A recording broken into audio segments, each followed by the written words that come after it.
तो हेलो दोस्तों, स्वागत है आप सबका आपके अपने चैनल ट्रेंड मैनेजर अतुल में। दोस्तों, जैसा कि आप जानते हैं कि मैं 25 जी के क्वेश्चंस की सीरीज चला रहा हूं, जो कि एसएससी सीजीएल 2024 में पूछे गए सभी क्वेश्चंस हैं। और ये अगला पार्ट है 22 नंबर का। 21 पार्ट मैं अपने चैनल के माध्यम से आप तक पहुंचाने का प्रयास कर चुका हूं, जो कि हमारे चैनल में GSPYQ के नाम से एक प्लेलिस्ट बनी हुई है। वहां पर आप जाकर 21 पार्ट पूरे देख सकते हैं। मैं 9 से 10 मिनट में आपको कोशिश करता हूँ 25 जी के क्वेश्चंस कराने की। हालांकि मैं ज़्यादा डिटेल में नहीं बताता, जो क्वेश्चंस है एज इट इज़ उसी का आंसर आपको बता देता हूँ, ताकि आप अगर वो भी क्वेश्चन आप सुने, आपके कानों तक पहुँचे, तब भी बहुत बड़ी बात हो जाए। तो चलिए स्टार्ट करते हैं वीडियो को। लेकिन उससे पहले अगर आपने चैनल को सब्सक्राइब नहीं किया है तो सब्सक्राइब कर लीजिए और बेल आइकन को प्रेस कर लीजिए। देखिए, पहला क्वेश्चन है, निम्नलिखित में से कौन सा कथन सही है। तो यहाँ पर देखिए ऑप्शन में 1 और 3 सही है। पहला पॉइंट कहता है कि प्रथम हरित क्रांति के कारण प्राकृतिक संसाधनों का अत्यधिक दोहन हुआ। तो बिल्कुल सही है। जो पहली बार हरित क्रांति आई 1966-67 में भारत में, उसमें जो है प्राकृतिक संसाधनों का दोहन अधिक हुआ। यार तो तीसरा पॉइंट है कि द्वितीय हरित क्रांति ने स्थायी आजीविका सुरक्षा प्राप्त करना सुनिश्चित किया। तो ये भी सही बात है। जब दूसरी हरित क्रांति आई उस समय जागरूकता ज़्यादा थी, तो यहाँ पर स्थायी आजीविका की सुरक्षा सुनिश्चित की गई। क्वेश्चन नंबर दूसरा, 1924 में आयोजित भारतीय राष्ट्रीय कांग्रेस के बेलगाम अधिवेशन के अध्यक्ष कौन थे। तो बेलगाम कर्नाटक के अध्यक्ष थे महात्मा गांधी जी। ठीक है। क्वेश्चन नंबर तीसरा, ऑनलाइन विवाद समाधान ODR पुस्तिका से निम्नलिखित कथनों पर विचार करना है।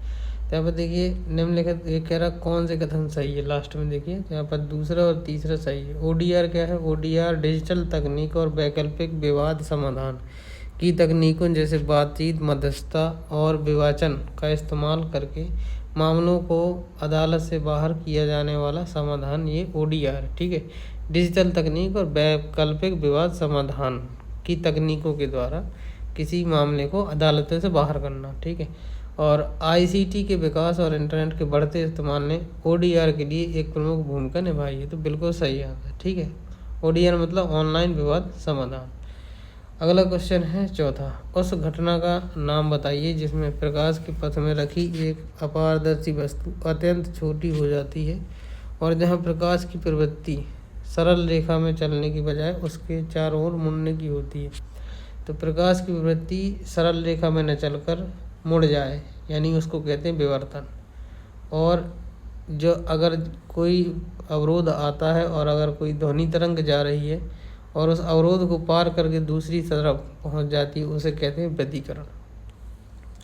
क्वेश्चन नंबर 5वां, संविधान का कौन सा भाग पंचायतों से संबंधित है। तो यहाँ पर बिल्कुल सही जवाब है भाग 9। ठीक है। भाग 9 पंचायतों से संबंधित है। ऑप्शन नंबर तीसरा सही है। क्वेश्चन नंबर 6वां, अटला तड्डी किस भारतीय राज्य का व्यापक रूप से मनाया जाने वाला त्यौहार है। बहुत अच्छा क्वेश्चन है। अटला तड्डी, तो ये आंध्र प्रदेश में मनाया जाता है। क्वेश्चन नंबर 7वां, 2004 में कबड्डी का पहला विश्व कप कहाँ आयोजित किया गया था। 2004 में कबड्डी का पहला विश्व कप मुंबई में आयोजित किया गया था। क्वेश्चन नंबर 8वां, निम्नलिखित में से कौन सा नीम से संबंधित है। तो यहाँ पर देखिए ऑप्शन नंबर 1 सही है, पंखाकार पेनेटली नीम से संबंधित है। क्वेश्चन नंबर 9, निम्नलिखित में से किस वर्ष में स्थायी बंदोबस्त लागू किया गया। तो यहाँ पर 1793 सबको पता है, किसके समय में, तो लॉर्ड कॉर्नवालिस के द्वारा। क्वेश्चन नंबर 10वां, मार्च 2024 तक प्राप्त जानकारी के अनुसार दुनिया के दूरसंचार बाजार में भारत का कौन सा स्थान है। तो जो टेलीकॉम सेक्टर में जो भारत का स्थान है वो 2nd नंबर पर है। ठीक है, दूसरे नंबर पर। क्वेश्चन नंबर 11वां, भारतीय उपमहाद्वीप के उत्तरी मैदान का निर्माण 3 प्रमुख नदी प्रणालियों और उनकी सहायक नदियों की परस्पर क्रिया से हुआ है। दिए गए विकल्पों में से कौन सा असंगत है, मतलब कौन सी नदी नहीं आती। तो यहाँ पर उत्तर भारत का मैदान कह रहा है, तो देखिए गोदावरी तो दक्षिण में बहती है, तो यही ऑप्शन सही होगा। ब्रह्मपुत्र, गंगा और सिंधु 3 तंत्र ऐसे हैं उत्तर भारत में जो यहाँ का निर्माण करते हैं। क्वेश्चन नंबर 12वां, एक रासायनिक अभिक्रिया जिसमें अभिक्रिया की दर अभिकारक के सांद्रता की प्रथम घात के अनुकरणपाती होती है, क्या कहलाती है? तो यहाँ पर ऑप्शन नंबर दूसरा बिल्कुल सही है, प्रथम कोटि की अभिक्रिया कहलाती है। क्वेश्चन नंबर 13, निम्नलिखित में से कौन सा युद्ध 1527 में बाबर और राणा सांगा के बीच लड़ा गया? तो यहाँ पर 1527 में बाबर और राणा सांगा ने खानवा का युद्ध लड़ा। पानीपत का युद्ध 1526 में लड़ा गया और आपका खानवा का युद्ध 1527 में। क्वेश्चन नंबर 14, लचीला मुद्रास्फीति लक्षीकरण फ्रेमवर्क भारत में कब रिजर्व बैंक अधिनियम 1934 में हुए संशोधन के बाद लागू किया गया? तो ये लचीला मुद्रास्फीति लक्षीकरण फ्रेमवर्क यानी FITF ये 2016 में लागू किया गया भारतीय रिजर्व बैंक अधिनियम 1934 में हुए संशोधन के बाद। क्वेश्चन नंबर 15, निम्नलिखित में से किस राज्य सरकार ने वित्तीय वर्ष 2022-23 के अपने वार्षिक बजट में आसरा पेंशन योजना के लिए 11,728 करोड़ आवंटित किए हैं? तो दोस्तों आसरा पेंशन योजना ये तेलंगाना सरकार की योजना है जिसमें उसने 11,728 करोड़ रुपए आवंटित किए हैं। क्वेश्चन नंबर 16, भारतीय संविधान के अनुच्छेद 1 में निम्नलिखित में से किसका उल्लेख है? तो यहाँ पर देखिए, यहाँ पर लिखा हुआ तीसरा ऑप्शन सही है, India that is Bharat shall be a union of state. इसका उल्लेख आर्टिकल 1 में किया गया है। बाकी ऑप्शन जो थे वो सभी गलत हैं क्योंकि लिखा हुआ है India that is Bharat as parliamentary democracy, ये बिल्कुल गलत है। दूसरा पॉइंट था India that is Bharat as presidential form of democracy, ये भी गलत है। और चौथा ऑप्शन था India that is Bharat as federation of state, ये भी गलत। मतलब फेडरेशन ऑफ स्टेट भी नहीं है, प्रेसिडेंशियल ऑफ डेमोक्रेसी भी नहीं है, पार्लियामेंट डेमोक्रेसी भी नहीं है। ये अपना क्या है, राज्यों का संघ है। जो इंडिया यानी भारत राज्यों का एक संघ है, ये आर्टिकल 1 में कहा गया। क्वेश्चन नंबर 17, वर्ष 2002 में आशा भोसले ने किस फिल्म के लिए सर्वश्रेष्ठ पार्श्व गायिका महिला वर्ग में अंतर्राष्ट्रीय भारतीय फिल्म अकादमी IIFA पुरस्कार प्राप्त किया? तो यहाँ पर लगान मूवी के लिए उनको 2002 में IIFA पुरस्कार दिया गया था। किसको? आशा भोसले को। क्वेश्चन नंबर 18, 2023 तक की स्थिति के अनुसार भारत में सबसे लंबी दूरी तक लंबी कूद का रिकॉर्ड किसके नाम है? इसका सही जवाब चौथा नंबर जैस्मिन एल्ड्रेन। भारत में सबसे लंबी दूरी तक लंबी कूद का रिकॉर्ड जैस्मिन एल्ड्रेन के नाम है। क्वेश्चन नंबर 19वां, भारतीय संविधान के भाग 5 में अनुच्छेद 52 से 78 किससे संबंधित है?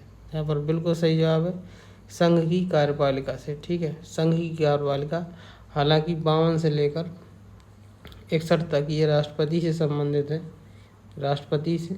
ठीक है, और 52 से 78 तक कह दिया तो संघ की कार्यपालिका से संबंधित है। क्योंकि देखिए भारत का वित्त आयोग है, ये आर्टिकल 280 में है, संविधान संशोधन 368 और राष्ट्रीय आपातकाल 352, इसीलिए इनका कोई संबंध ही नहीं है। दूसरा पॉइंट सही है।